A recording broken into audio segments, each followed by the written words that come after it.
let me start. Hello and welcome everyone to our online event, which is co-organized by Türkiye Kant Society and Bilkent Philosophy Department. Before introducing our speaker, I'd like to make a couple of announcements. First of all, I'd like to note that we will be recording this talk, and the video of the talk can be viewed later on Türkiye Kant Society's YouTube channel. And since you're already here, I assume you already know about Türkiye Kant Society's website.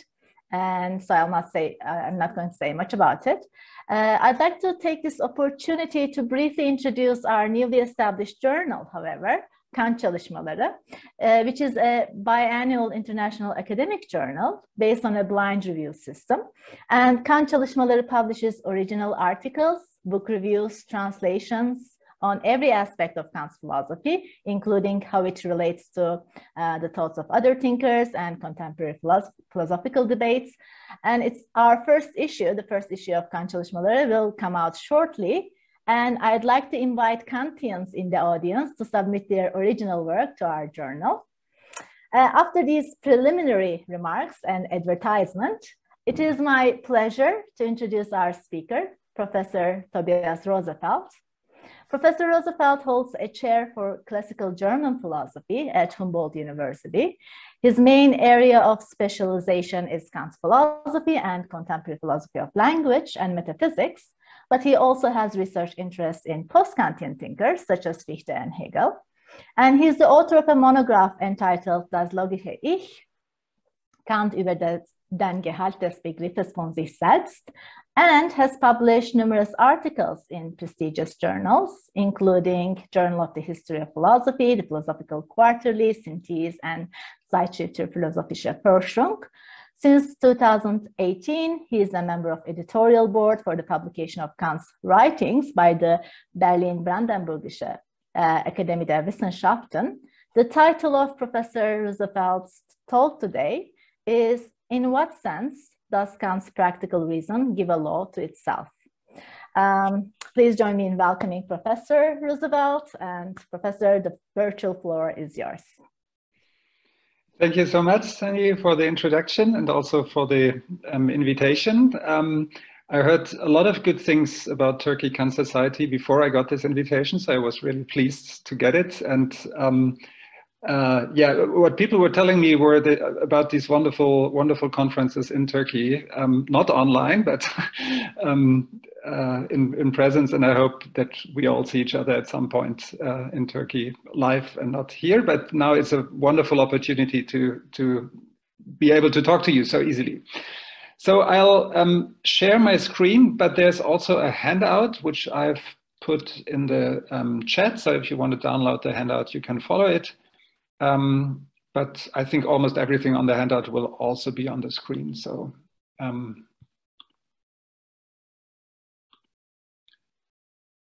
good.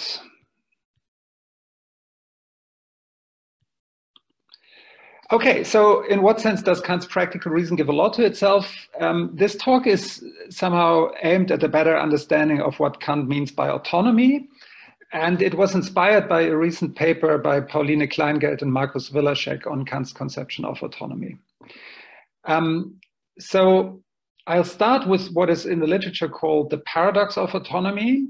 And it seems clear that in some sense, Kant's ethics is an ethics of autonomy. I start with a very important quote.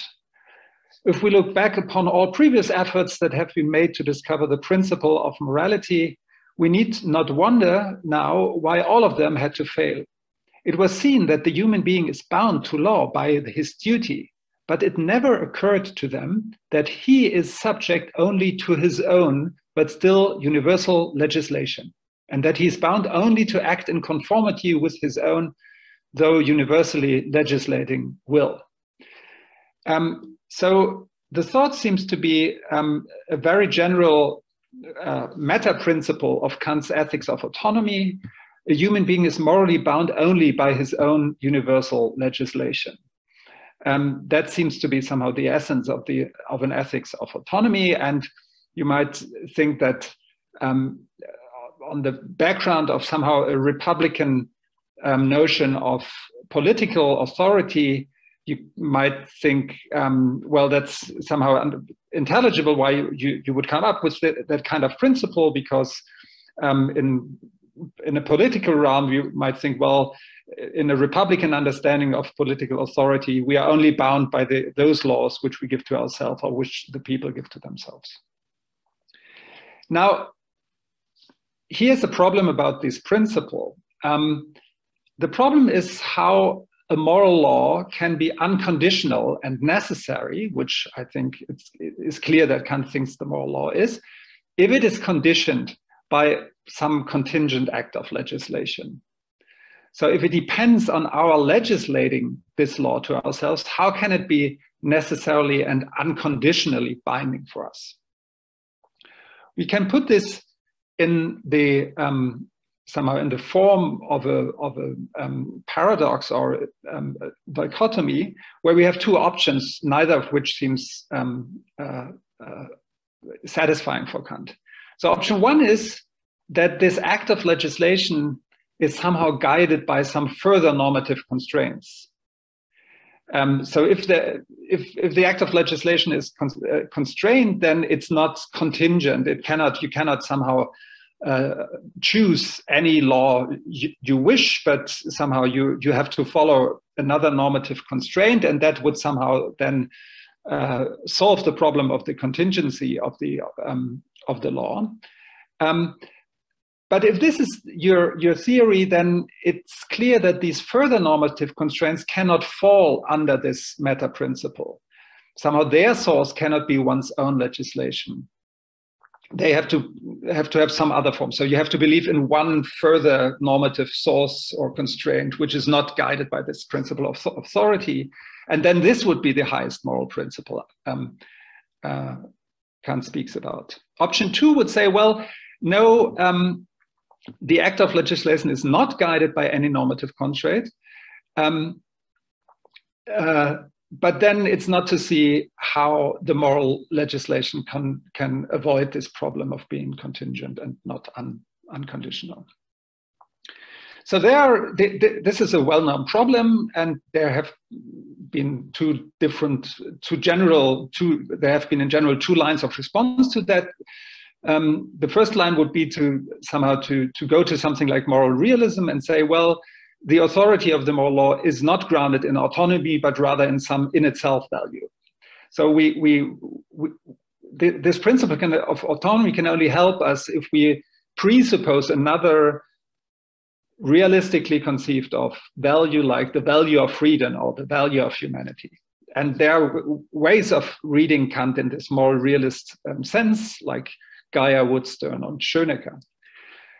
The challenge, I think, is to save the advantage of Kantian meta-ethics over traditional moral realism. So I think it's many people like Kant for not assuming this realist conception of moral values, and it's not easy to see how he could do so if the moral realism response to the paradox of autonomy is the right one. The other option would be to have some kind of sophisticated constructivism, so a qualified understanding of autonomy of self-legislation that avoids to treat it as contingent. And Andy Reith, Honora O'Neill, Hill, or Sensen go in this direction. But then it is the challenge to explain how autonomy is still self-legislation in a more than a metaphorical sense. So if you say, well, it's not an actual act of self-legislation, it's maybe an act of ideal agents or whatever you introduce there, then it's not really clear how that really explains the binding force of the law, and in which sense there's a danger of making all the talk about autonomy and self-legislation to be merely metaphorical. Now, on the background of this debate between these two reactions, it was really interesting and thought-provoking when Pauline Kleingeld and Markus Willerschek recently proposed a completely new solution to the paradox. So here's their basic idea. First, we should distinguish, they say, between the moral law, the big ML, which is expressed by the categorical imperative, and then other specific moral laws, for example, the universal prohibition of lying. So that's, I mean, everybody has to say something about it. There's the moral law, the highest moral principle expressed by the categorical imperative, but then there are other categorical imperatives, other moral laws which have more specific contents, like the like the prohibition of lying. Okay. The moral law says, is the law to choose only those rules as maxims as one's action that fulfill a certain criterion, and the moral laws, the smaller ones, are those that fulfill that criterion. Okay. Now, Kleingeld and Wilczek say that the big moral law is not self-legislated in any sense. Neither its content nor its binding force is grounded in the autonomy of the will. And the important thing is, not only is this the case, but Kant never claims differently. That's the very provocative content of their paper. Kant never says, they say that this principle of autonomy applies to the moral law itself. Autonomy only, according to them, autonomy comes into play only at the level of specific moral laws. And how does it come into play? Well, it is mentioned in a certain counterfactual form in one formulation of the moral law, of that condition, so of the condition which the big moral law formulates for being a small moral law. And the condition is being a rule that you as a rational being could give as a law to all rational beings, including yourself. So you should test, so to speak, whether a certain maxim is such that you could give it as a lawgiver to all other rational beings. In this sense, the big ML commands self-legislation, but it is not itself self-legislated. So it tells you to do as if you would self-legislate the laws to all other rational beings.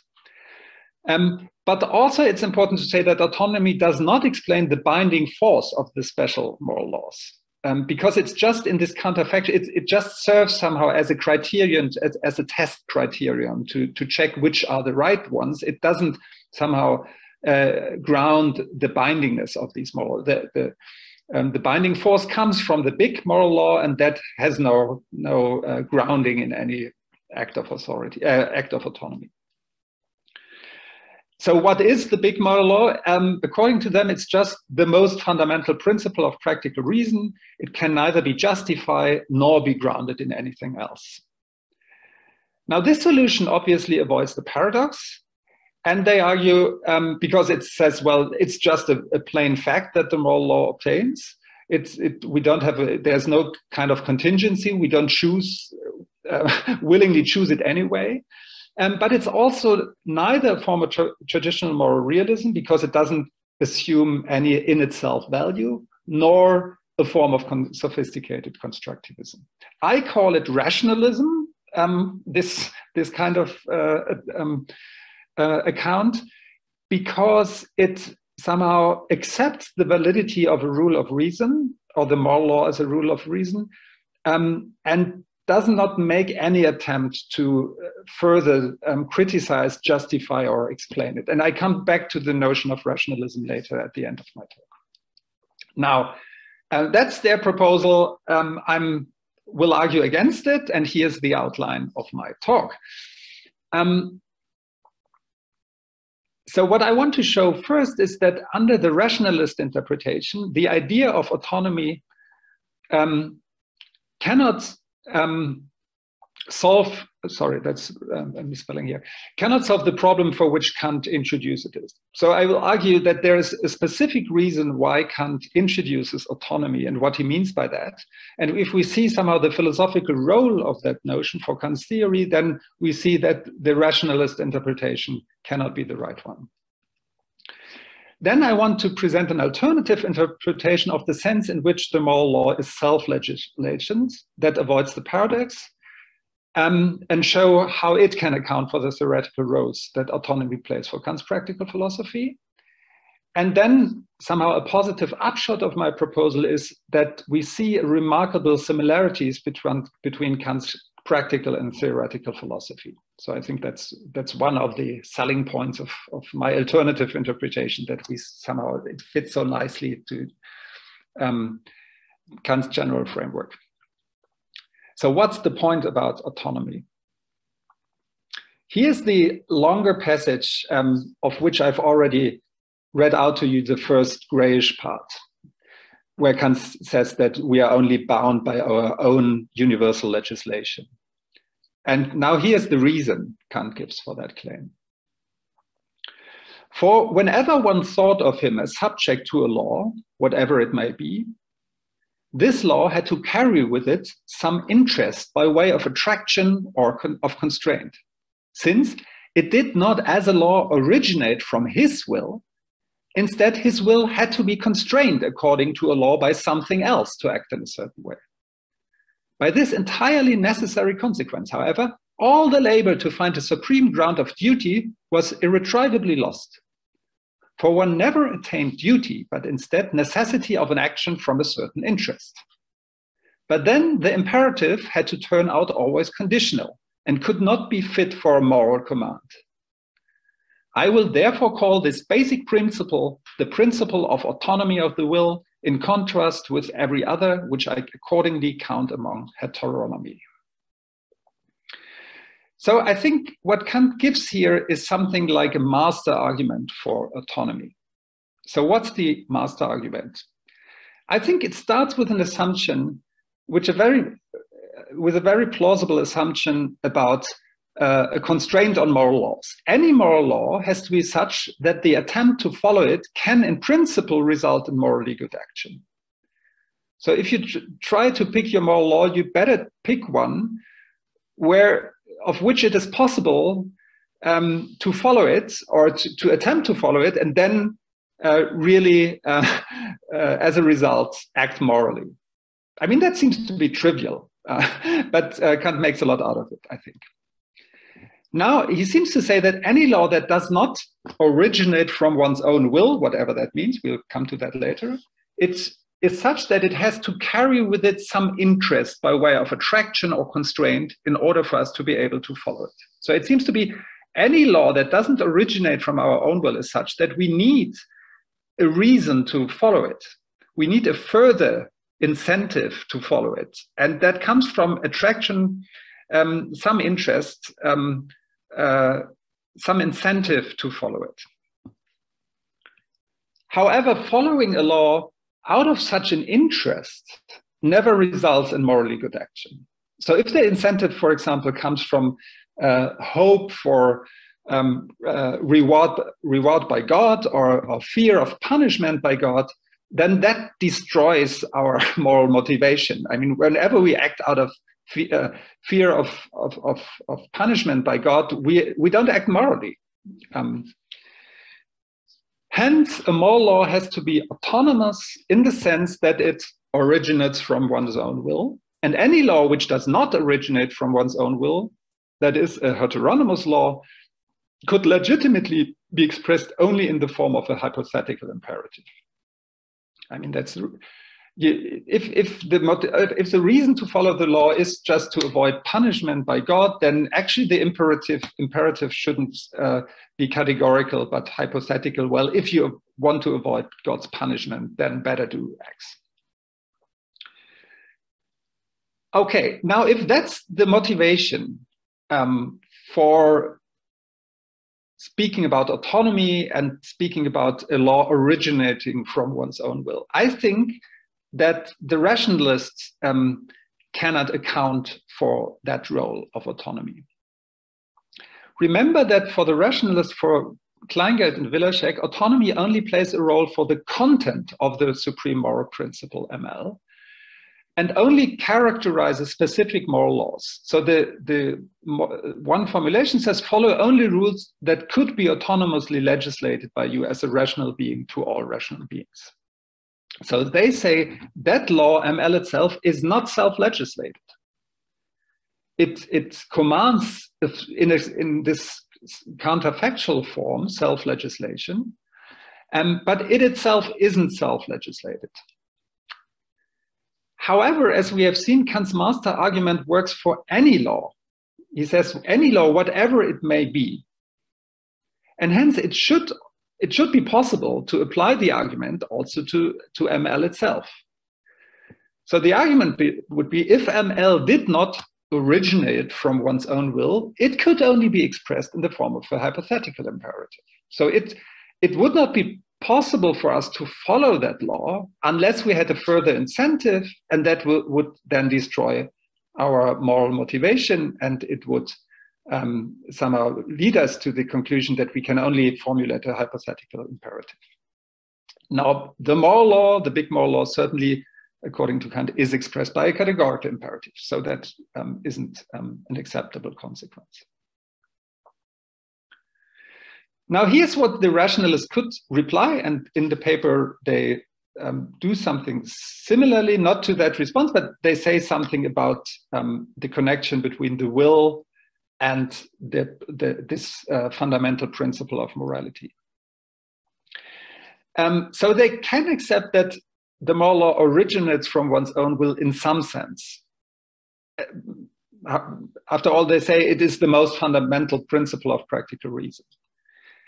But they could deny that that we should understand this as meaning that the moral law is autonomous or self-legislates. Why? Because it's not chosen by an act of self-legislation by the will. Now, what to do? I want to make two objections against this response. I think it is true that the moral law is not chosen by an act of self-legislation or by the will.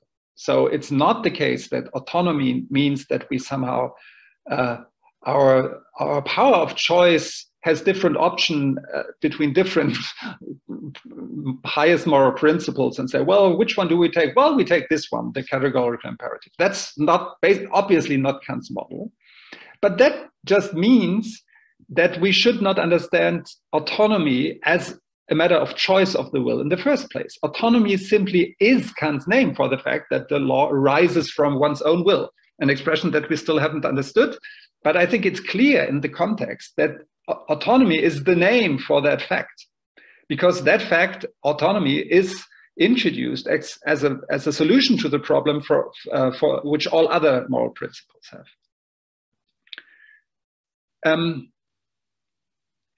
Further, the assumption that the moral law arises from one's own will is meant to be part of an explanation in Kant of how it is possible that the moral law has binding force and that we are able to follow it. I think if we look at these passages and other passages, it is clear that Kant thinks that only he can give an explanation how the moral law can be binding to us. However, according to the rationalists, no further explanation of the binding force of the moral law is possible or necessary. They seem to, that's why I call them rationalists, they seem to say, well, here's the basic principle. Kant doesn't want to explain anything any further at that point. He just accepted it's the most basic moral principle of practical reason. Okay, now what I want to do in order to make Kant's point or the point about autonomy a bit clearer is to have a short look in his pre-critical writings or lectures on the highest moral principle. And there, at least he discusses, maybe he doesn't really support this idea, but he discusses it extensively, namely the idea of grounding the moral law in God's will, or the bindingness of the moral law in God's will. So here's a longer passage from the lectures on ethics, Collins. Anyone who declares that a law that accords with his own will obliges the other to it is giving a law. The legislator, Gesetzgeber, is not simultaneously an originator or author of the law. He's only an originator if the laws are contingent. But if the laws are practically necessary and he only declares them as according to his will, then he is a legislator.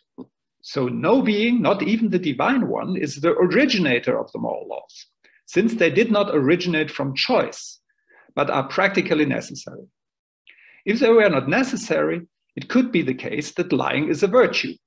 However, moral laws can still be subject to a legislator. There may be a being who has the force and the power to execute these laws and to declare that this law is at the same time a law of his will and to oblige everyone to act accordingly. Such a being is then a legislator, though not an originator or author. just as God is not originator of the fact that the triangle has 3 corners. So this passage is very interesting because Kant makes a distinction here, which we could then also apply to his theory of autonomy. So he says that the fact that God legislates a law that accords with his own will does not imply that he can choose the content of this law. So the legislation doesn't mean that it's contingent which law he chooses. But that means for autonomy, that means that the claim that we self-legislate a law that accords with our own will should also not be understood as implying that we have a choice with respect to the content of this law. And we come back to that later.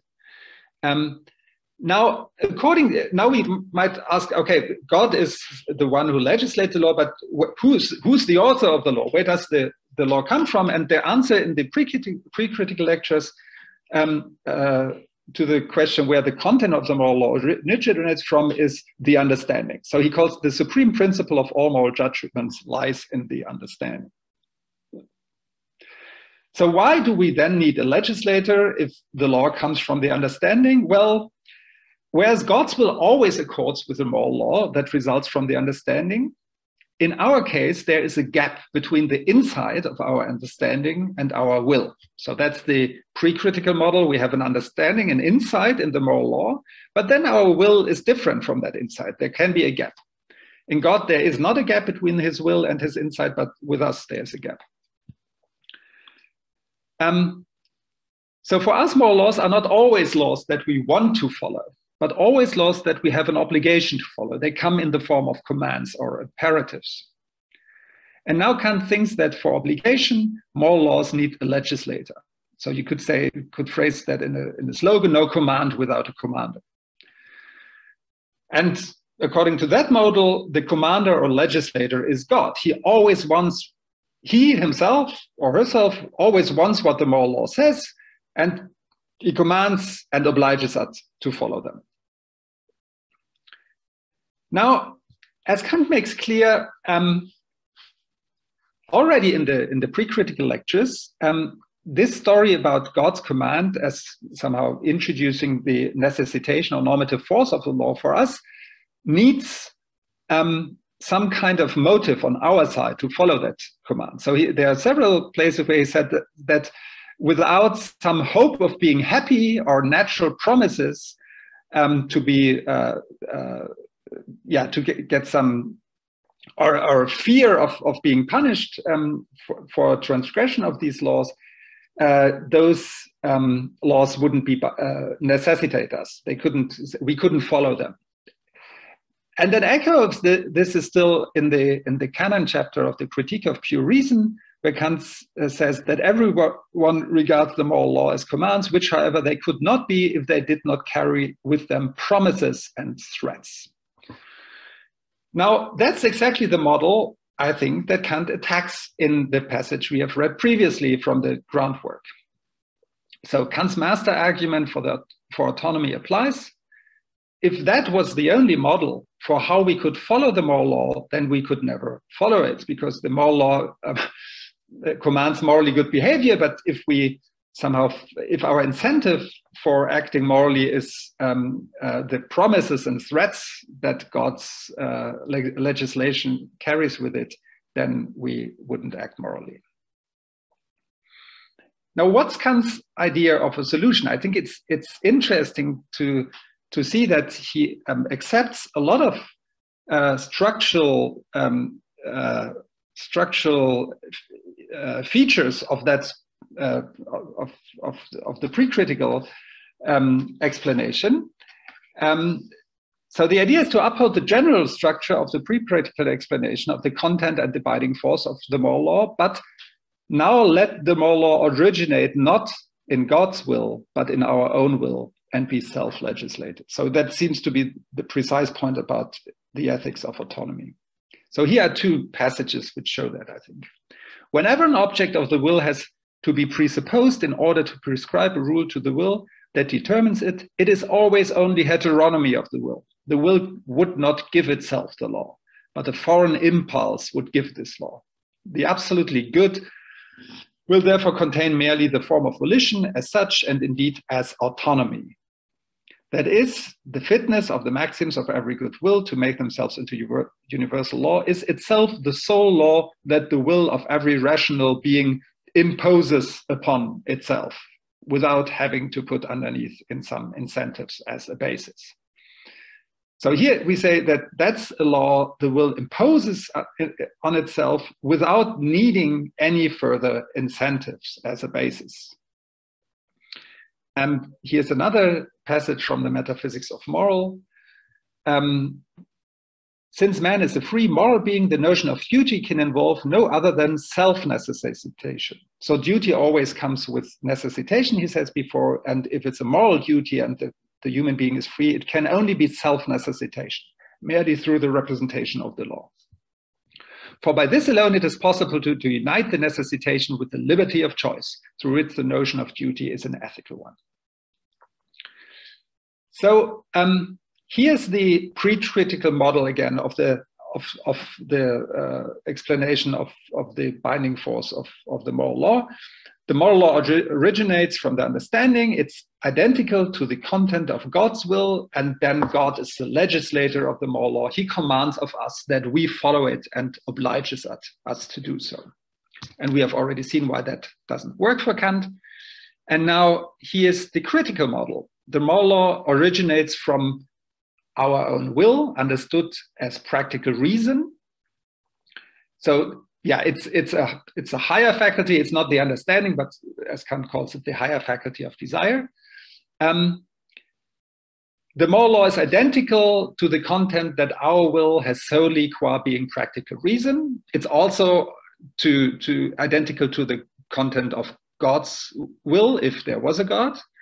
But God doesn't play a further role in the explanation now. And our will legislates the moral law, imposes the moral law upon itself. And what does that mean? Well, it means something like the following. We, qua having a will, qua having a higher faculty of desire, command of ourselves, qua having a lower and a higher faculty of desire, that we follow the moral law and oblige us to do so. So I think that the model of an imperative which is issued by God to the human being is somehow transformed into an inner subjective imperative, which the will as a higher faculty of desire issues and directs against the human being as a partly sensible being, as having a will that has also a lower part. Now that model of self-command, so to speak, is something that Kant extensively discusses in the third part of the groundwork. And explaining this model and showing what's problematic about it and how it works would be a completely new topic and not the topic of this talk today. I can say something about my own views about this in the discussion, in the Q&A, but I will somehow bracket this question. I'll concentrate on part 1 and 2.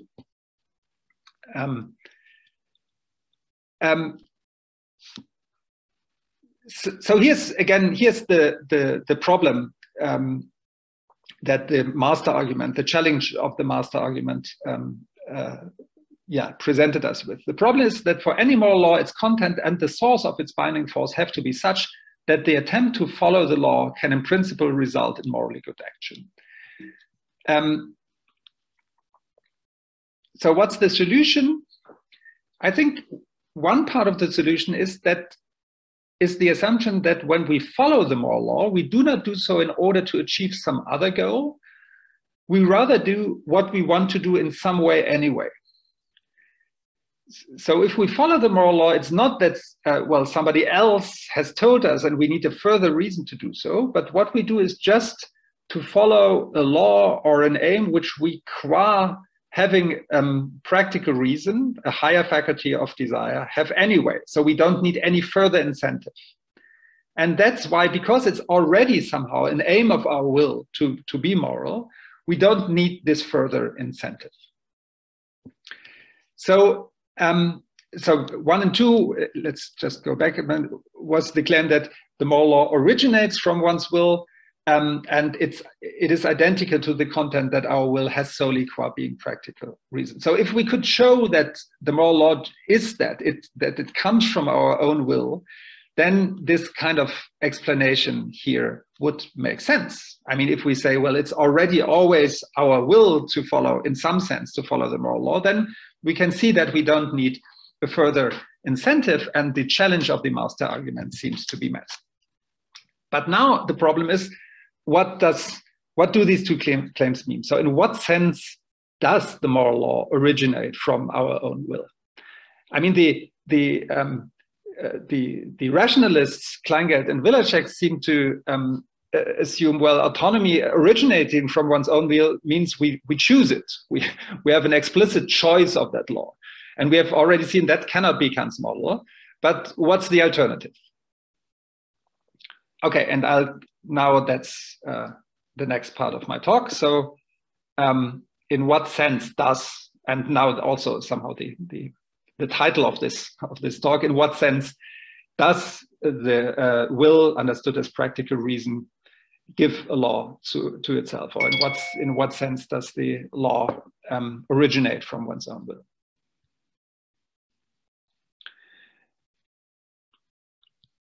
Just a second.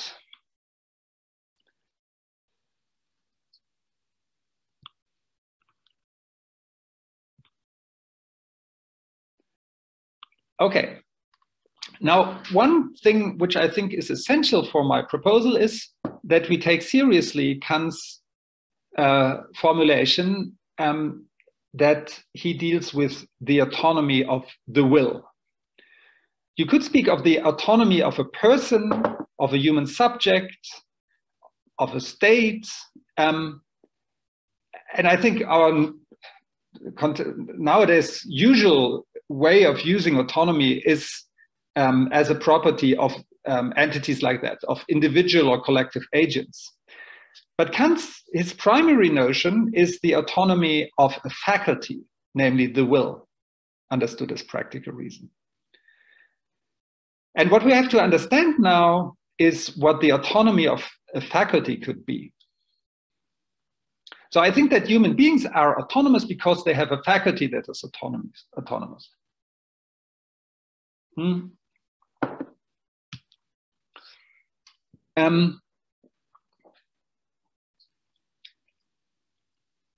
that's what that's in all those passages where he speaks that he makes the claim that the moral law originates from the will.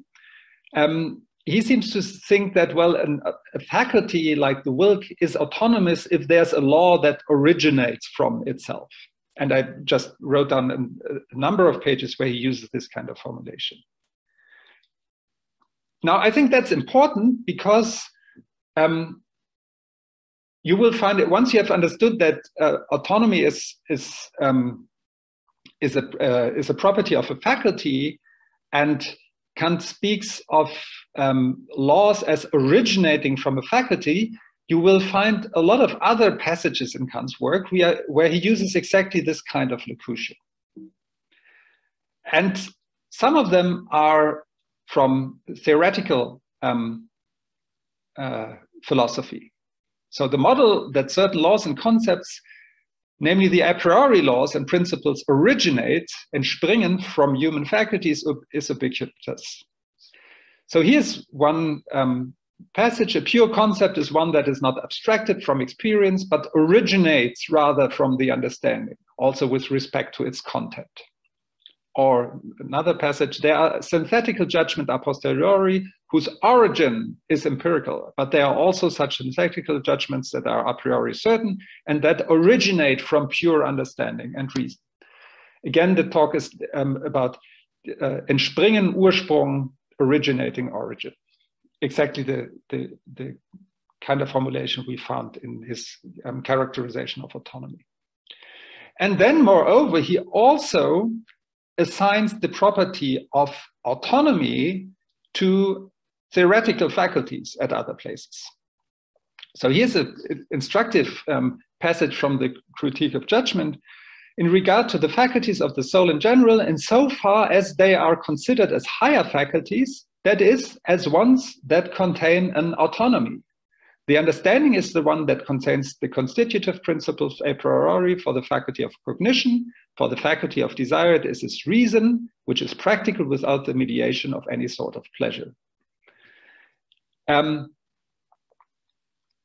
Here's another wonderful reflection. All laws that are cognized through experience belong to heteronomy. Those, however, through which experience as such as possible belong to autonomy.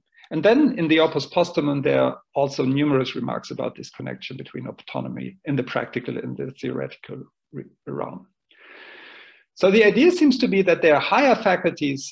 I mean, you have these three basic faculties in Kant, and then there's always a higher part, which has to do with the understanding or reason. And he seems to say that insofar as there is this higher part, these faculties are autonomous. Now we have to understand in what sense are they autonomous. And what I want to suggest is a so-called form as content model of the autonomy of those higher faculties, or the higher parts of those faculties. What's that supposed to mean? Well, we know from Kant that somehow he has a hylomorphistic model of human faculties. So higher human faculties have a certain a priori form which somehow determines their mode of operation. If you look at the understanding, the theoretical understanding, we would say, well, these forms of that faculty are given in the forms of judgment. These are somehow modes of operating on any given material. Now, there are cases when this form of operating operates on some given material which doesn't come from the faculty itself, but from some other faculty, namely sensibility. So in the case where some empirical input is given and we make judgment on this basis, the form of the understanding operates on a content which is not itself doesn't itself result from the understanding, it comes from the senses. So somehow the form is only the form of the faculty. And for that reason, it operates heteronomously because its content does not come from itself. If you look back to the inaugural dissertation, Kant calls this the logical use of the understanding, where the input comes from the senses. And the understanding operates on this input, combining empirical concepts in empirical judgments. But then there's also the case where the faculty can operate on a content that originates from itself, namely from reflecting on its own form and turning it somehow into content. And the model for that is, from the Critique of Pure Reason, is the step from the forms of judgment to the pure concepts of the understanding, to the categories, which you learn in the metaphysical deduction. Everybody knows it's a very complicated story and it's very hard to understand the details, but the idea seems to be there are certain concepts, namely contents of possible judgments, that don't come from the senses, but somehow come from the understanding itself. And you can also make judgments using these contents. And if that is the case, you somehow have a faculty that has as a form, its own form, and as a content that also originates from itself. And in this case, Kant, you could use this previous talk about autonomy of theoretical faculties to say, well, I now see why in this sense the faculty is autonomous. It doesn't need any other input from outside. Now, I think that's the general model in the background. Now, what does that model mean for the autonomy of the will? Now, Kant defines the will as practical reason, as we have already seen, and also in the groundwork, he says the will is the ability to determine one's actions through the representation of laws. So the idea seems to be when we act, when only beings who have a will can not only act, but they can act through the representation of laws. They can act for reasons, for general principles. determine their will by some general rules, like maxims. So the will is the faculty to act through the representation of laws. And I think we can, from that, we can somehow follow that if we look for something like the general form of the will, we can say that this form is universality or lawfulness. So will can only act through the representation of maxims, and these maxims qua rules are always universal, even if they are not universally valid. So even if you have a maxim which says, if you want to be happy, or I'll pursue always blah, blah, blah, these somehow, even hypothetical imperatives, so to speak, they have a general form. They can be applied to all cases. I mean, sometimes you don't fulfill the antecedent, but still the rule is somehow generally valid. So it's fair to say, I think, that the will understood as practical reason has universality as its form. If you explain this by reason talk, you could say, well, to have a will means to be able to act for reasons, and reasons are always such that they are universally valid. They are always valid for everyone. Maybe everyone who has a certain aim, in the case of somehow reasons that relate to hypothetical imperatives, but still everybody that has the aim should then act in a certain way. Okay. So let's assume the form of the will is universality, and then we have again the case where the will operates on a content or matter that is not provided by itself, but rather by some other faculty, namely in this case, sensibility or inclination. So its a priori form, universality, is only the form of the activity of the faculty. And this happens, I think, when the will follows a rule which qua rule has universal form, but whose content is to perform a certain act given one has a certain given aim, like being happy or whatever. In this case, the will operates heteronomously because its content does not come from itself. So its aim doesn't come from itself, but the form structures this aim, so to speak. But then the will can also operate on a content that originates from its own form.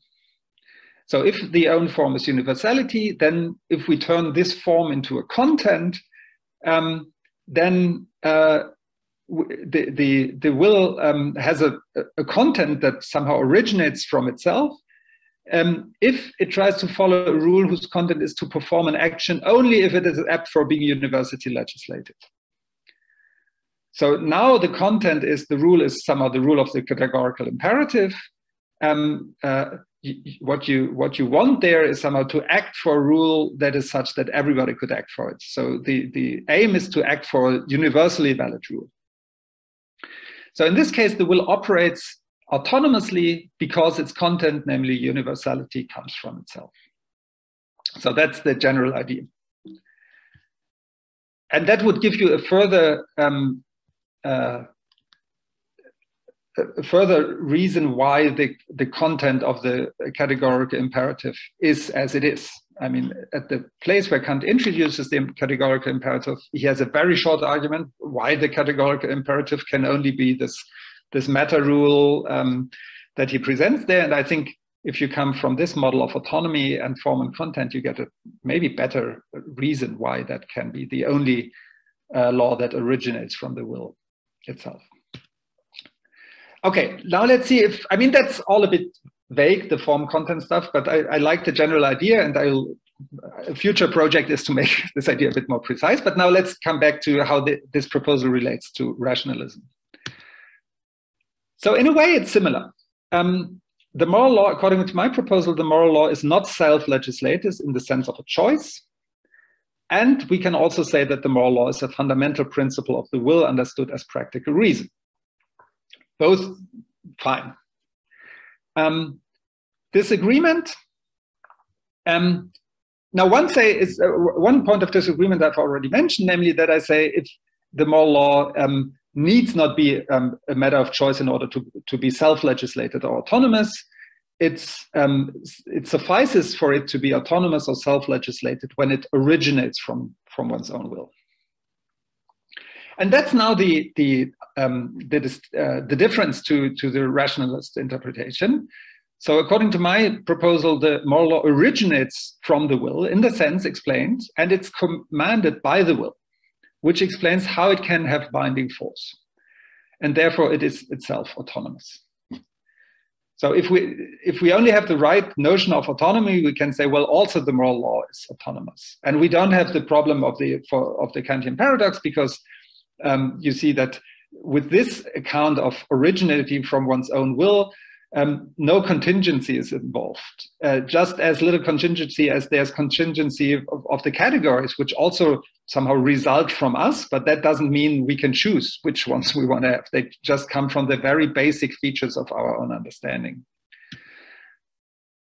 Now, one might think, well, that's then just a verbal disagreement. What you call autonomy, the rationalists say, call it's just a basic moral principle, or a basic principle of practical reason. But I would disagree. It's not just a conflict. I think it's a disagreement about Kant's philosophical project. So what the rationalists say is that the moral law cannot further be justified. And I agree with them at that point. I don't think that any of that story I've told you serves as a justification or a deduction or whatever you want to call it of the moral law. I don't think that Kant wants to claim that he has somehow against the moral skeptic, now he has discovered a good argument against the moral skeptic or something. So it might not be possible to give any further reason to follow the moral law or to justify it any longer. I think Kant's project is to explain why the moral law can have binding force for us. And there is a disagreement with the rationalists, because they say no further explanation is possible. And I think, yes, precisely that's what Kant's project is. He wants to explain how it can be the case that this basic fundamental principle of practical reason can have binding force for us. And this whole story that it originates from our own will is meant to be an explanation of that fact. And that's the reason why I call the rationalists rationalists, because they somehow naively assume that fundamental a priori principles are true or hold for us. They do that in the realm of typical rationalists in the realm of theoretical reason, do that in the realm of theoretical reason. For example, they assume the principle of sufficient reason without further explanation of why it can be the case. Now, I think Kant's critical stance means that there are somehow prima facie obstacles that these principles can be true or can hold for us. So we have we have somehow a rational inclination to accept these principles, but then on the other hand, we are worried by somehow empiricists and Humeans and whoever, that these principles might not hold for us. Why? Well, in the case of theoretical reasons, the question is, how is it possible that an a priori principle like the PSR is true and of real objects if these real objects are given to us a posteriori through sensibility? I mean, that's the whole project of the transcendental deduction. In the case of practical reason, the question is, how is it possible that the moral law is valid for us if our will is determined also by sensibility, and it is unclear how we can be obliged and motivated to follow it. So you might think, well, of course, that's a rational principle, but then Kant wants to know, but why is that binding for us? How can it be that what we all know, that this is the law we ought to follow, and we are able to follow? And I think the idea that this law finally somehow originates from our own will is the idea to explain this. And now when Kant gives an explanation of these facts against the Humean worries, he has somehow what I call a faculty-directed approach. The model has, he in both cases, in the theoretical and in the practical case, he uses is to show that the principle somehow originates from the higher faculty, from the understanding. The categories result in come from the understanding. The moral law comes from the pure practical reason. but then in a second step to show that they can still be valid for beings who have a faculty of cognition or faculty of desire that is partly determined by sensibility. So in the case of the categories, we need to then explain why can they be valid for the sensibly given, and in the case of the moral law that originates from our practical reason, we have to explain why can it be binding for beings whose will can also be, or whose faculty of desire can also be determined by other factors. And I think both for exegetical and philosophical interests, we should take this faculty-directed approach seriously. So that's it for now. Thank you very much for your attention, and I'm very curious about your questions in the Q&A. Thank you very much for a very interesting and illuminating talk. So we can start getting the questions. You can either raise your hand. Okay, I already see some hands, or write your questions on the chat box. So let's see, I see Uygar and then Umut. So let's start with Uygar's question. Okay, so I may be having a bit of difficulty in understanding the difference between your view and the Wilczek-Kleingeld view. I want to ask in particular what you make of the fact of reason here that you did not mention in your talk. So I feel like it might favor the Wilczek-Kleingeld view a little bit, but I'm not entirely sure. That's why I'm asking you. So it's a given, or it's the consciousness of the fact that we are bound by the moral law, but it can't be a matter of choice in the sense of faculty of choice or willkür. So it's not legislated or self-legislated in the classical sense, and yet it's originated in the will because it's the expression of the nature of the practical reason itself. I mean, I'm not trying to say anything controversial here. And the content is pretty slim, if anything at all, right? The content is, well, you got to do the right thing, no matter what that right thing is. You have to do something. You're bound by some kind of normative principle, and you have to figure out what the content is, really. I mean, and maybe the content is just self-legislate, right? Just govern yourself. But it definitely originated in the will, in the sense Kant keeps talking about, but it's not a matter of choice. Yeah, I wonder how you factored that into your account, of whether you think it favors one view over the other at all. Let me see if there's anything I want to add to that. And yeah, it definitely satisfies the source requirement or the origination requirement, but it's not a self-legislation in the sense of choice. Yeah, let me cut that. Yeah. I mean, in a way, thank you for the question, Uygar. In a way, I agree with you that in the end there is a lot of similarity between my proposal and theirs, and I'm glad, because I really really like those two people and their work in Kant. So it would be bad, or a bad sign, if I completely disagreed with them. So, but I think there are two differences. The one is, so I agree that the moral law is not self-legislated as a matter of choice. And that's what they say. But in the paper, they somehow, from the first page, seems to presuppose that autonomy means self-legislation through choice. And therefore they say, well, that means we have this big problem, and yet we need all the solution between the big ML and the small MLs and blah, blah, blah. And I think the solution is much easier, namely to say, well, autonomy has never been a matter of choice anyway. So, I mean, I think once you have seen that, you don't need their whole solution to the problem anymore, because you say, well, if you have the right conception of autonomy, namely origination from one's will, and you can show that this is Kant's notion by all this comparison to the other places of the autonomy of theoretical faculties, then we don't have the problem, the paradox, so-called paradox of autonomy in the first place. So that's one just exegetical difference, I think. Then the fact of reason, I think I can live with the fact of reason because, as I said, I don't think that the story of autonomy is a story of a deduction or justification of the moral law. It's not, I don't think somehow, and I also don't read the third part of the groundwork as presenting such a deduction, which some people do. So I don't think that anything Kant does there is meant to give you a good argument against the moral skeptic or something.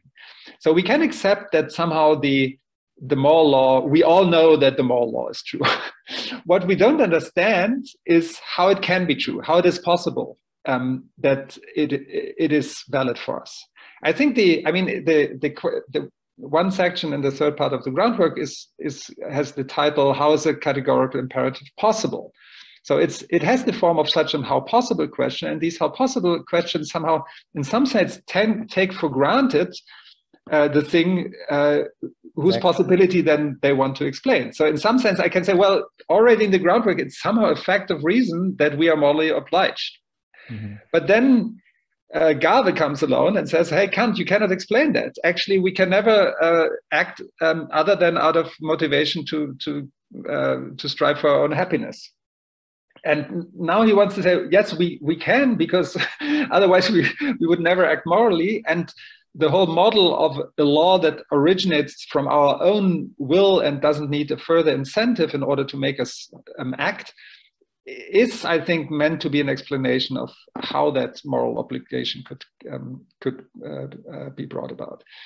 So I think I would agree with your characterization, and also that there's a lot of similarity between my and the rationalist proposal, but then somehow say, well, still, I think that the project of trying to explain how that basic principle of practical reason is still in place for Kant, and he wants to say something and not just naively assume, well, that's rock bottom, we cannot say anything anymore. So just I think that would be the difference. Yeah. Just a very quick follow-up, sure, for clarification. So you think the difference is that you still insist that the validity of the moral law is grounded in autonomy, and that's why you call them rationalists, because they dogmatically assert the validity of the moral law without any further grounding. Is that the difference? But I mean, the talk about validity is grounded in is a bit tricky, because it somehow looks as if it's somehow epistemically grounded. So you have a further premise in order to prove the validity. I think Kant wants to explain somehow the binding force, and he wants to. So one fact is that we feel necessitated by the moral law. I mean, you can say, well, that's a further fact of reason. It's not just the moral law, but we feel this normative pressure. And I think one assumption he makes is whenever there is a necessitation, there needs to be a legislator, someone who tells us what to do. And now I think the problem is, once we have this, we already know, so there's the moral law, there's necessitation, and there needs to be somehow some source who issues this command. And now I think the problem is, who can be that source? Who can be the issuer of that command, such that me following this command results in morally good behavior? And I think for that problem, autonomy is the solution. Yeah, only if it's already me. I mean, it's in a way a very strange and maybe also inconsistent solution to say, well, everything becomes better if I direct this command to myself in some way, or if it originates from my own will. But I think that's really Kant's idea, and it might be problematic, but I think at least it's the idea he plays around with in the groundwork. Maybe he has given up on giving an explanation later, but in the groundwork, I think that's the model. Thank you. Thank you for the question. I think it's very good to stress how much similarity there is between my proposal and theirs. Umut, your question? Yeah, thank you very much, Tobias, for the talk. I think it was really engaging and fun. So I was curious where you stand on this realism and constructivism issue, because the suggestion that you bring forth kind of reminded me of Honora O'Neill's project in Constructions of Reason, where she wants to show that autonomy is not only the supreme principle, is not only the way in which practical reason works, but also it is how theoretical reason functions. So your suggestion sounded a bit on that side to me. So I was just wondering whether I misunderstood or whether there is this similarity. Thank you. Thank you a lot for the question. I understand the question as homework for me, because it's quite a while that I've looked at O'Neill's construction of reason, and I'm not sure how similar it is. I mean, it's very interesting, and thank you for reminding me that there is this similarity between the practical and the theoretical realm. I think that in a way, the normal constructivist accounts are a bit different from the one I propose, because in a way my proposal is very, I really take seriously the whole Kantian faculty talk and the idea that some of the fundamental forms of theoretical and practical reasons are grounded in our faculties. And that's an element that is totally absent from contemporary Kantian constructivism, I think. So it's, and maybe the idea of contemporary constructivism is also different from this Kantian project of explaining the possibility of X, so and so. I think it's a very Kantian, distinctively Kantian project to somehow to start with a phenomenon like moral obligation and then trying to explain its possibility with a recourse to human faculties. And I'm not sure whether, but I have to look it up again, and thank you for reminding me of that, how someone like O'Neill makes room for that, and what the similarities and distinctions are. But maybe you can, I mean, you have it, you seem to know it very well, so maybe you can make a suggestion there. Do you see yourself a lot of... Well, I would need to look it up as well. It has been some time since I heard, but I do remember that there is this, there was this chapter on how the story does involve how our faculties work in some sense, and how autonomy is needed in order for us to make sense of how our minds work and how we hold ourselves to certain standards that we are also the source of those standards. So I remember that kind of self-legislating, but I would have to look at it again. So so we both have homework. But thank you. Thank you. So our next question is from you, Uriel Mazad. Yeah, thank you for the presentation and the talk. I have only two minor points, or at least I think they are minor points. First one is according to the account of Wilczek-Kleingeld, are the different versions of the categorical imperative, the humanity version and the natural law version, included in ML Big Written? And in your account as well, the same question would apply. And the second question is on slide 28.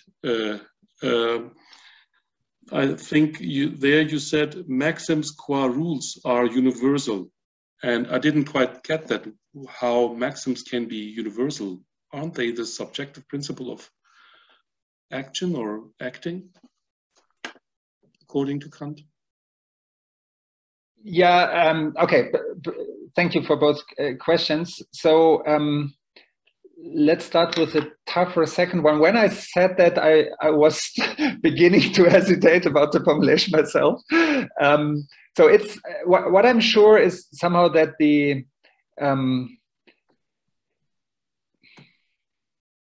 let me start from a different point. When Kant defines the will, he says the will is the faculty to act through the representation of law.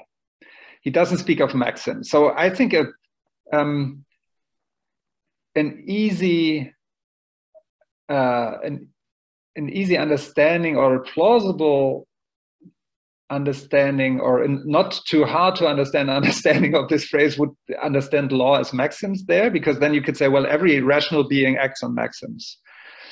But as you say, that's actually wouldn't be good news for my proposal, because maxims are somehow too subjective. They just say how I will act in the future.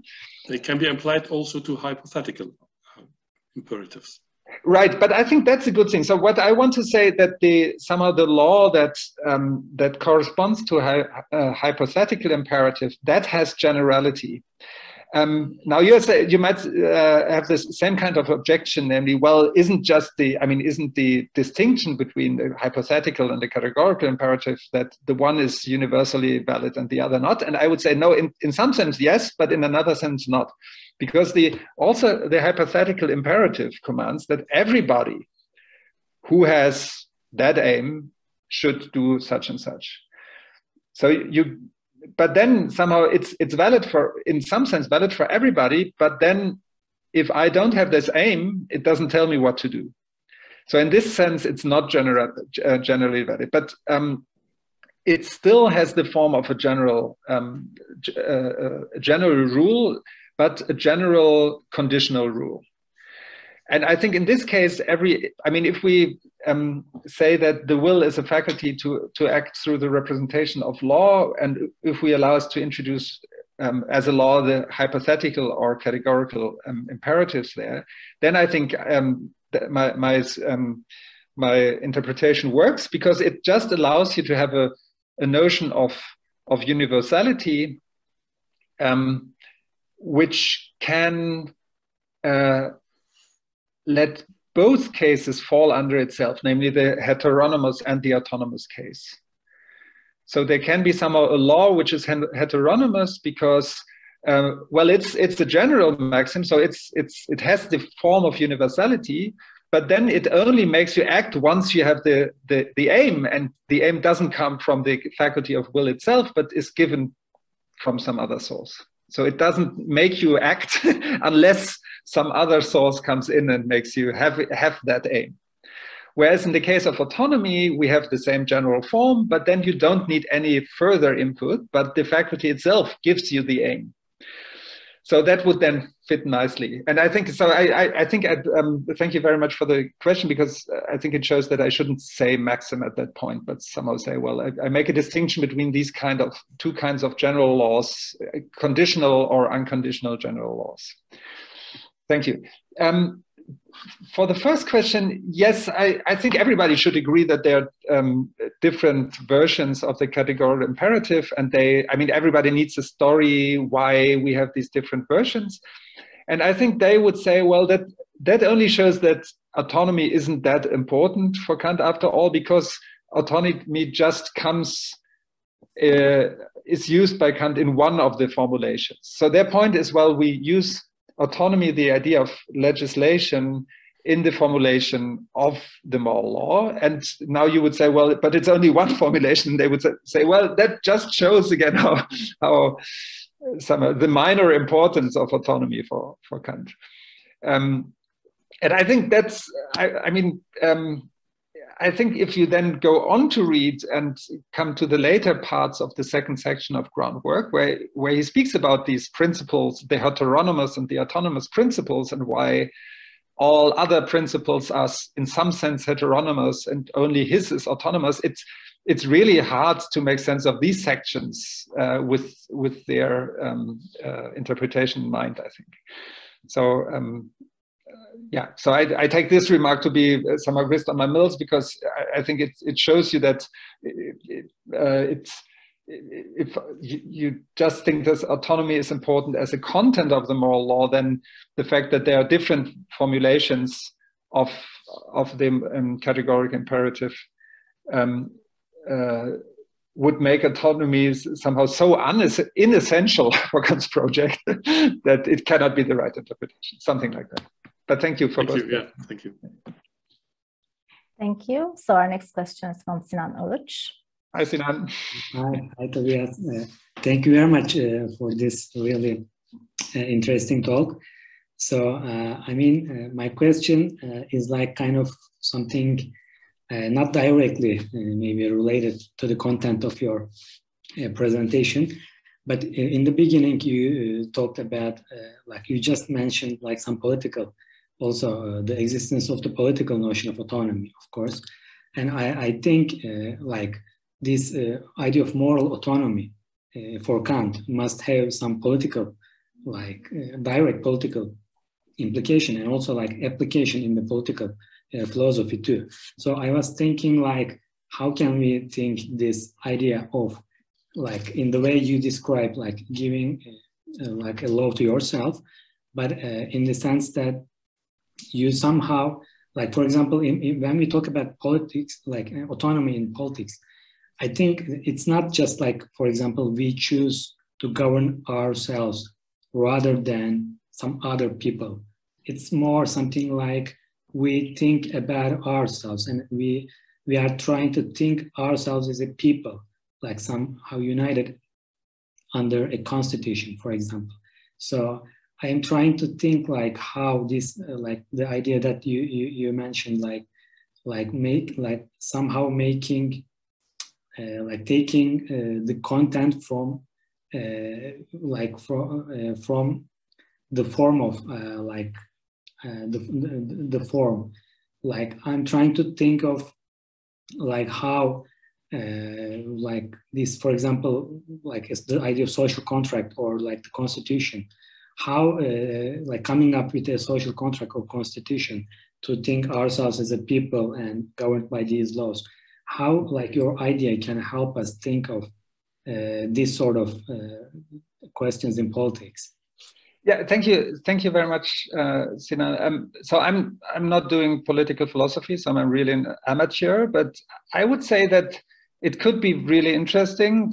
I mean, this debate has a structural analogy in political philosophy and in contract models, because I mean the problem for contract models is that the contracts are might be too contingent. So there might be then states which have terribly unjust constitutions because people have voted for those constitutions, and you might refine them by somehow then make contracts of ideal agents and so on.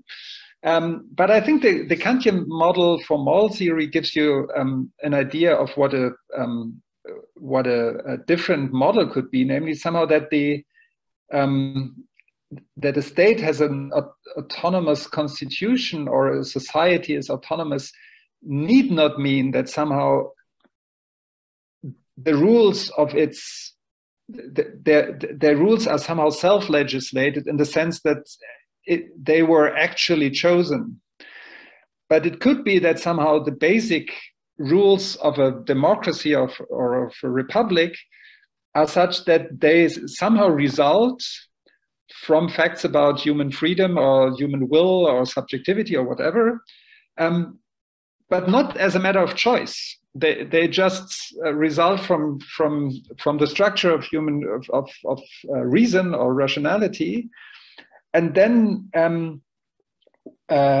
and some they're not contingent. They're not all chosen constitutions would be on a par, but there could be certain constitutions which realize freedom and realize rationality in a way that others don't. And there could be just matters of facts which they are, and then those facts would prescribe that then for other issues there need to be democratic processes to sort out what to choose.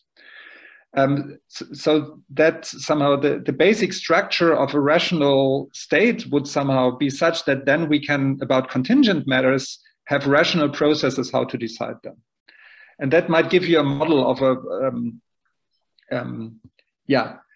And I think, in a way, I wanted to add in another version of this talk. I had a quote from Hegel from the Introduction to the Philosophy of Right, where he exactly has this form and content model as a model of autonomy. So I think Hegelian reads autonomy. Hegel understands autonomy in exactly this way at that passage. And you could say, well, then, in a way, in Hegel, the whole morality and the states are somehow expressions of a structure of reason or rationality, but it's not a matter of choice. I mean, there are some in Hegel, it's also a matter of historical development, but it's somehow not that we can choose what the rational objective structure is. There are matters of facts there, and still they are not alien to us. They are somehow us in the world, in some sense, our structures in the world. And I think in both Kant and Hegel, that's the idea. In Kant, it's the idea that somehow there are certain rules where the content just is the structure of our own will. And then in Hegel, we have certain objective constitutions out there in the world, which are somehow similar to our own reason or our own freedom. Yeah, and I think that's an interesting understanding of autonomy and freedom, which I think has been lost in the contemporary debate. I mean, I don't know how the situation in Turkey is, but here in Germany, we have a huge discussion about whether certain reasonable measures of the states concerning vaccinations are somehow destructions of human freedom, because you force individual free agents to get vaccinated, and that's bad and a destruction of freedom. And I think that has a notion of freedom which is just freedom as choice. And once you have understood that somehow freedom can be autonomy, and autonomy can be closely connected to rationality, it is somehow much better. We can understand much better that certain measures that the state takes or that democracy makes, somehow they are expressions of freedom and not destructions of freedom. Yeah, so that was my small vaccination comment I wanted to make. Thank you. Thank you very much. Çağlar Tönez, your questions next. Okay. Thank you so much for the presentation. It was thought-provoking. I just want to briefly raise another issue about your interpretation of the idea of a maxim, that maxims are always universal. So if we stick to that understanding of what a maxim is, then we will end up with an important problem. So if we say that maxims are always universal, then how will we distinguish universalizable maxims from ununiversalizable maxims? In the sense in which categorical imperative specifies universalizability.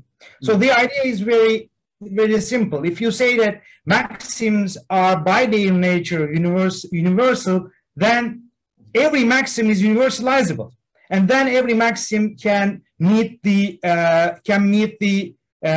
test set forth by the categorical imperative. But that's not Kant's view. According to Kant, as we all know, there are maxims which cannot be universalizable in the sense in which the categorical specifies the notion of universalizable, and there are others which meet the criterion of or test of universalizability by the categorical imperative. So it seems that there might be two ways to go. There might be two strategies open for you. Well, you can say that one can say that, okay, when I say that maxims are always universal, I'm not saying that all maxims are universalizable in categorical imperative sense. So you might say that you distinguish two senses of two senses of the notion of universal. One, universalizability in categorical imperative sense, and the other one, universalizability or the notion of universal in the sense in which you say that maxims are always universal. And the second strategy would be to say that, and the second strategy would be to just drop the notion of universal and just say that maxims are always not universal, or they are always general. But if you go with the second alternative, then there is another problem. If I understand your argument correctly, you say that the will as a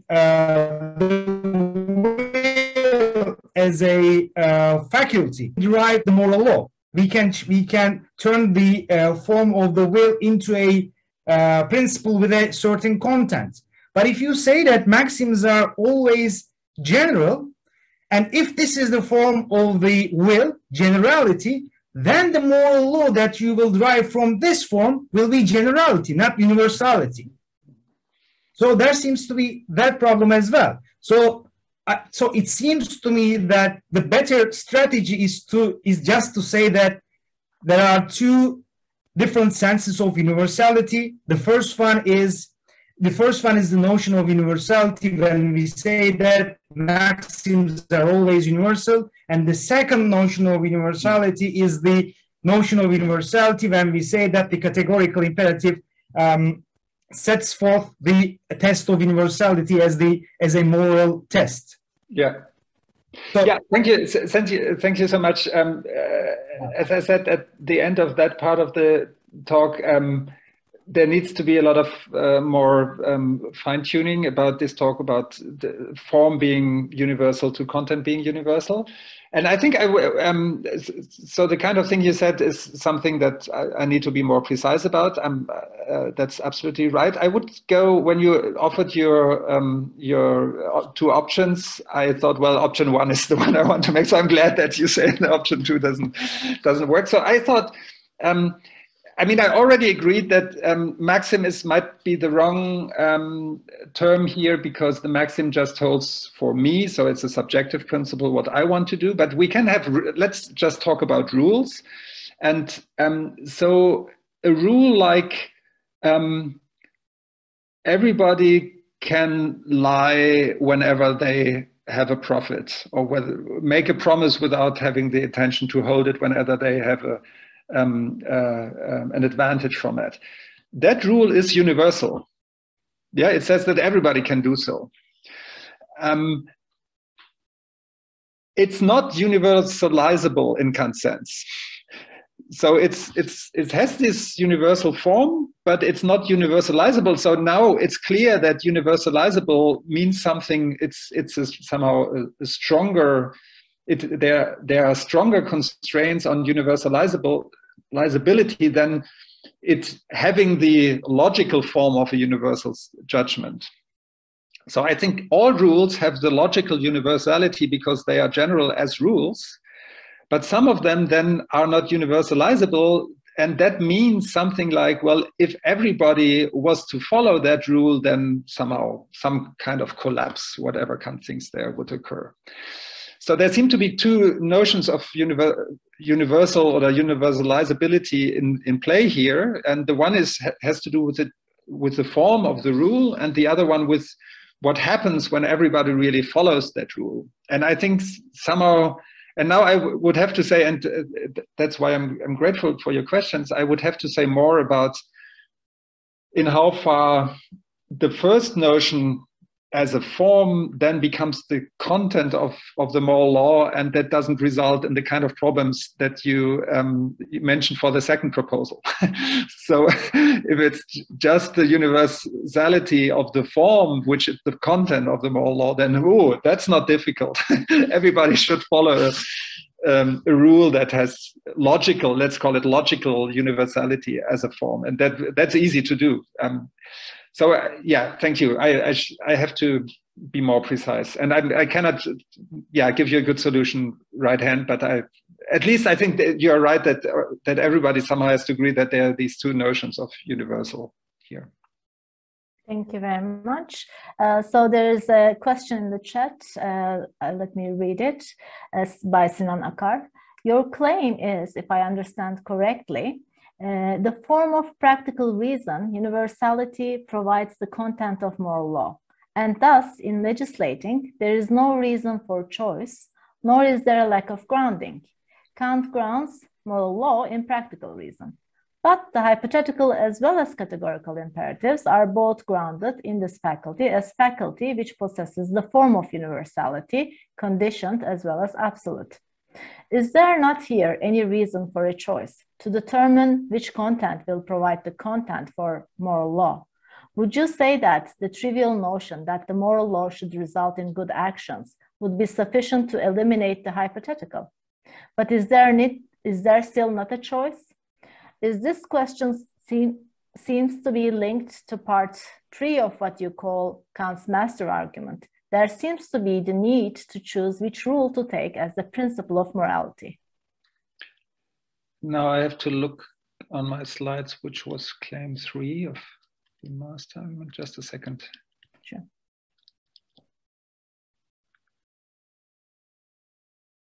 Three was following a law out of such an interest never results in morally good action.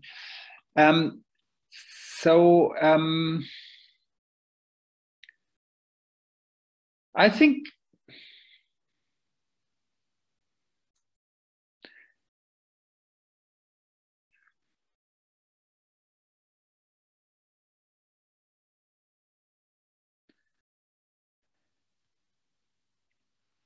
I'm not. It sounds like a very interesting question, but I'm not 100% sure whether I've got it. So is there still choice? Yes, because once the moral law is directed to us in the form of an imperative, I can always choose to follow it or not to follow it. So there is a matter of choice, and now the question is whether you are asking whether anything I've proposed gives me a reason to make the choice.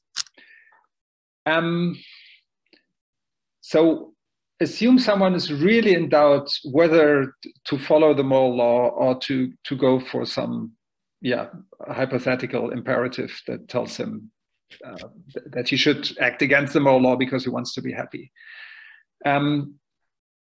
What kind of reason is there to go for the moral law? And I tend to answer there isn't any better reason than the moral law itself. And that's what I meant, that Kant's argument doesn't really give you any good argument against the moral skeptic, or in a situation where you really have doubts about whether to be moral or not. I don't think that Kant's argument gives you a further reason to be moral.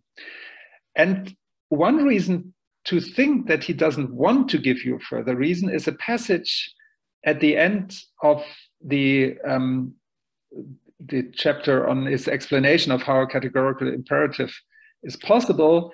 There he says that our real life or our moral practice gives us a confirmation of the kind of argument or deduction, as he calls it, he has given before.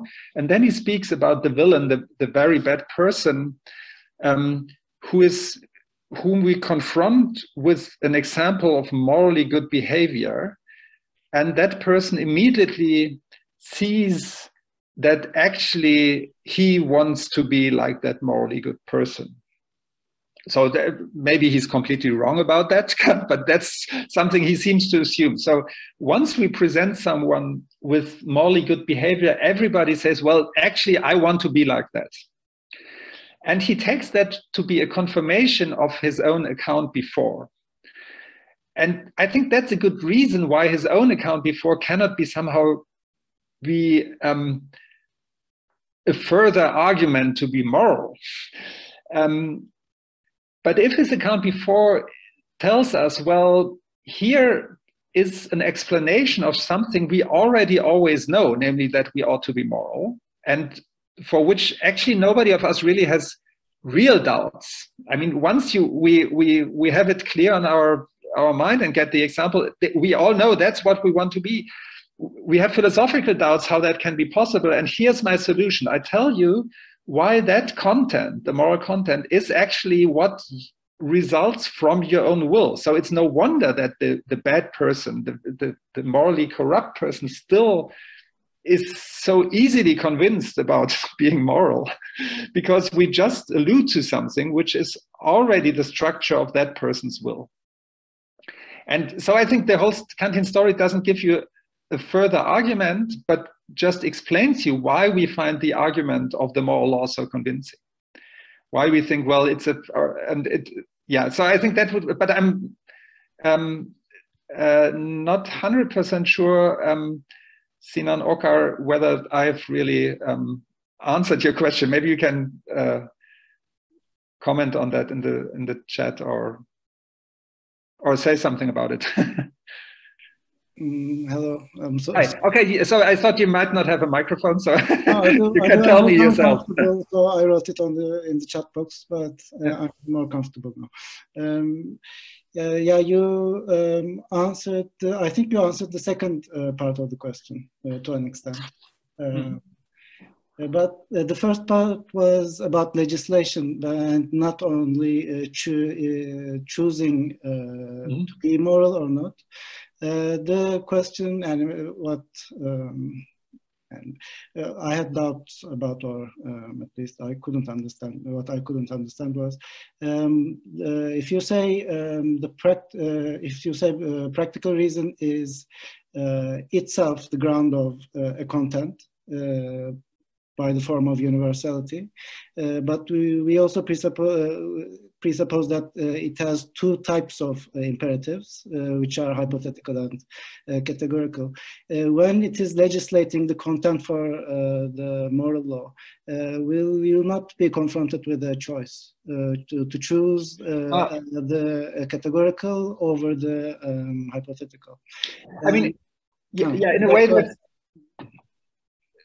that's similar to Jagla's question before, that how exactly, if universality is also the form of non-moral behavior, rational non-moral behavior, why somehow is then the content that comes from reason only the moral law? And in a way, I try to explain that I think it's easy to understand what Kant means here in the case of theoretical reason, because in a way, we say, well, the forms of judgment are always, I mean, they can operate on different concepts. You combine concepts in judgments in different ways. And some of these concepts you combine are given from sensibility. But some of them are not from sensibility. They somehow come from a reflection on the workings of your own mind. They come from reason itself. And it's clear that somehow, for that reason, although the forms of judgment can also operate on a content that comes from outside, we have a sense of the idea that some of its contents also come somehow from its own form. Now, what should that mean in the case of practical reason? And the idea was somehow to say, well, even if you follow a hypothetical imperative, you have a general rule which is universal in that sense. But this rule only tells you what to do given you have a certain aim, and it doesn't give you the aim. And so I thought, well, if your only aim is to be such that it's universal in this sense, which means that everybody could follow it, then somehow the content comes from your own faculty and it's self-legislated. But that brings me back to the previous question. So if we have these two notions of universality, why is only, I mean, isn't it could be that somehow there's an ambiguity here, and Kant or me interpreting Kant are cheating because I'm I start with a harmless one and then try to squeeze out of it the more substantial one. And I'm worried about this objection, and I have to think more about it. And if that's your point, then I'd say yes, I haven't said enough about this, and I hopefully will do so in the future. Thank you very much. So there's one more question from Georgios. Sorry, it's for mispronouncing your name. Yes, thank you. I just found this last point very stimulating. I mean, the last question that was made by Mr. Oka. And I'd just like to follow up on that, because I think that one part, at least, of the question referred to Professor Rosefeldt's presentation about Kant's master argument, referring to point 432 of the groundwork of the metaphysics of morals, and more specifically the point which has to, you expressed that you presented that in 4 points, this argument, and I think it was that point which says that every kind of moral behavior that is caused actually by a sensible incentive does not lead to morally good behavior, morally good results. And I think that at least one point worth considering is why this is the case, and whether Kant actually explains why this is the case, because there seems to be some sort of, there is actually a comparison between the moral results to which we are landed on if we act on the basis of desires or on the basis of incentives or constraints, and of the moral results we get if we act on the basis of the moral law or something that comes solely from our own will. So I think that it is quite an understandable question and a logical question, and there might be indications. I feel with respect to the second part of the groundwork of the metaphysics of morals, that there might be 2 points presented by Kant. First has to do with an epistemic one, and the second with a practical one. And the epistemic has to do where he explains about what prudence is and what it means actually to act out of prudence. And he says that when I have a certain aim, for example, to be happy, and then I need to actually mount certain means in order to achieve this aim, then I'm not omniscient in order to know which these means are. And by following some means, I might then land on a situation where I find that I am not that happy, I have not reached that aim. And he gives a lot of examples of this case with rich people, or people wanting to be rich and thinking that when they will be rich, it will all be fine. But then with the riches come other problems and misfortunes, and then they become sad, so they cannot know beforehand. And the other one might be a practical one, which has to do with the fact that if we set such goals, then we don't have actually an objective mandate, something which can be actually told to all of us in order to follow. So it's very subjective and it changes from person to person. So it might be on the basis of these 2 thoughts and the way also Kant elaborates on them, that someone might say that it's best to act upon a moral law which does not actually rest on anything experiential, rather than act out of what Kant calls as prudence. I thank you for the question, the suggestion. I don't think at those passages where he says that if that was our incentive, then we would spoil morality. I mean, in these later in the later parts of section 2 of the groundwork on heteronomy and autonomy, he seems to think that, well, acting, or he claims that acting for these kinds of motives doesn't result in morally good behavior. And I don't think that his reason is the same reason why he thinks that the imperative of happiness is not the right moral principle earlier on. So his argument there seems to be the one that you mentioned, namely that we don't know the means to be happy. So it wouldn't tell us a priori what to do, and that cannot be the case for moral principles. So a moral principle has to tell us, Kant seems to think, what to do without us having to do anthropology or having insight into the future or something. But I think at this passage where he argues against heteronomy, that's a different point, and it seems to be much more straightforward, namely to say, well, if you act out of interest, that's not moral behavior. And he seems just to, I think he seems to allude to some kind of common assumption among all of us that if I do the morally good thing for my own bad reasons, then I'm not acting morally. So if I'm if I don't cheat in my shop or treat the child who comes to my shop correctly just because I don't want to spoil my business, then that's not morally good behavior. And I think Kant just assumes that the motivation, the reasons for which I act, play a role for the judgment of whether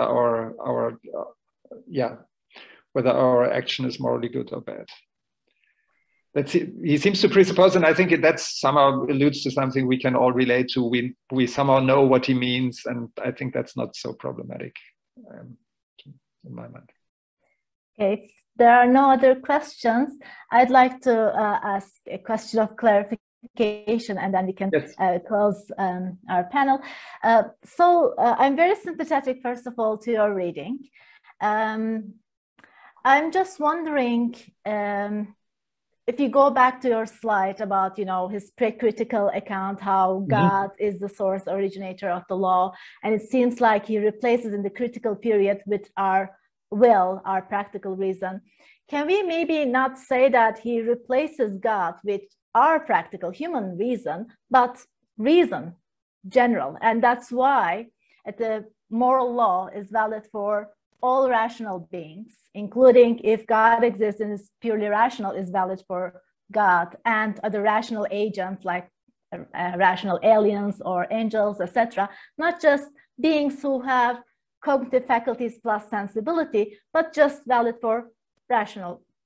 Yeah, no, I completely agree. That's actually what I wanted to say. I think it's still important. So what I should have said maybe more clearly is that that the moral law results from reason or practical reason, and practical reason is part of our own will. It's not only God's will, but we have some part in us which is practical reason, but then our will is also determined by other factors, and therefore somehow we in God somehow for God the ought or the shall doesn't make any sense, because God always wants what practical reason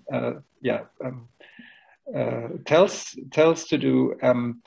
And for us, we have this imperatival form because we are not pure practical reason.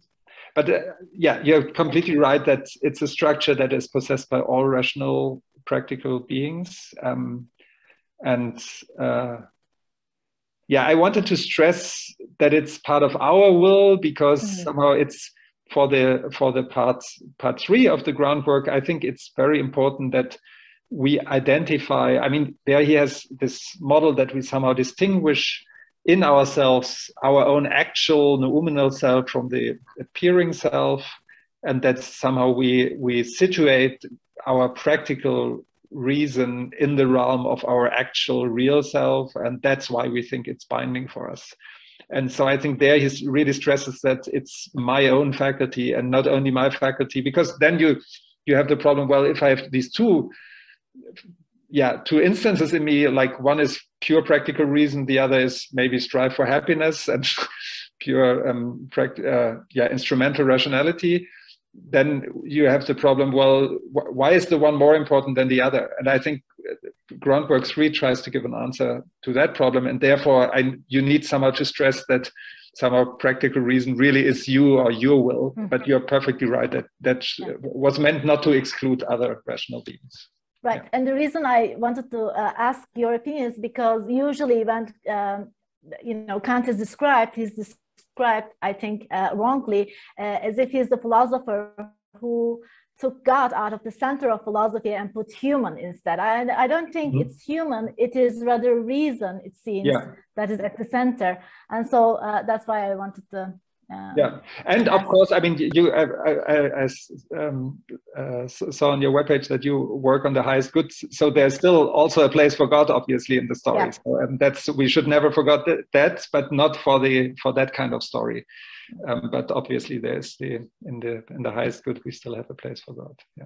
Yes, thank you very much for your talk and for your engaging questions. I want to thank the audience for the questions and your answers as well. Thank you so much for the questions. They were really tough and good, and I'll sit down and try to think and come up with something more convincing. Thank you. Thank you very much again. Hope to see you soon again, maybe, as you said in the beginning, face-to-face. Take care, everyone. Bye. Bye.